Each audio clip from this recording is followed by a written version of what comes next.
I always believed marriages break slowly, in cracks and silences, not in one sudden blow.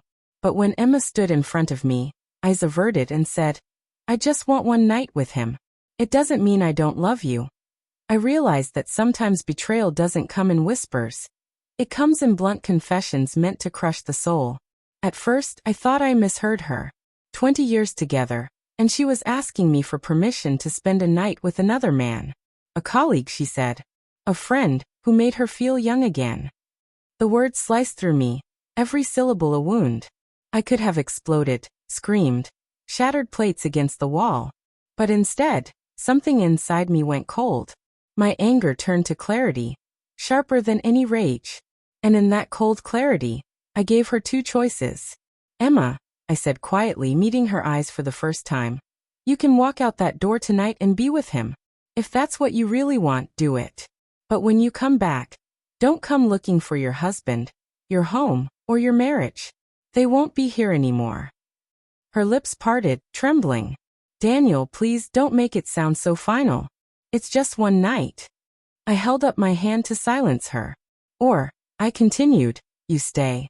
You choose us, our vows, the life we've built. But if you stay, this ends. Him, the lies, the excuses. All of it. Right here, right now. Because I will not compete for what's already mine." The room grew heavy with silence. She stared at me, caught between her fantasy and the reality I laid bare. And for the first time in years, I wasn't the one begging. I wasn't the one questioning my worth. I had drawn the line, and the choice was hers to make. She sat down, her face buried in her hands. "I didn't mean to hurt you," she whispered. But she had.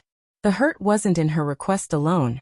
It was in the months leading up to it, the late nights, the secret smiles at her phone, the way she turned away from me in bed. I had felt her slipping, and now I knew why. I left her in that silence and went upstairs, my heart pounding but steady. For hours, I packed a bag, not because I was leaving yet, but because I wanted her to see that I was ready. When I came back down, she was still on the couch, staring at nothing. Her voice was small when she finally spoke. "What if I don't know what I want?" I looked at her with all the calm I could muster. "Then you've already chosen. Because if you can't choose us after 20 years, then I already know the answer." Tears filled her eyes. She reached for me, but I stepped back. That touch, once everything to me, now felt foreign. "I thought I wanted freedom," she admitted, her voice shaking. "But looking at you right now, I realize freedom without you would be nothing." "Then prove it," I said. "Delete his number. Tell him it's over. Show me that when I gave you two choices, you chose me." Her phone buzzed then, as if mocking us both.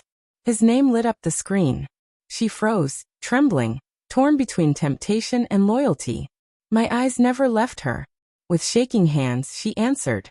"It's over," she said quickly, her voice breaking. "Don't call me again." And she hung up. For the first time in months, I believed her. Not because she said the right words, but because of the look in her eyes. The fear of losing me. The regret that came too late but was finally real. It didn't erase the pain.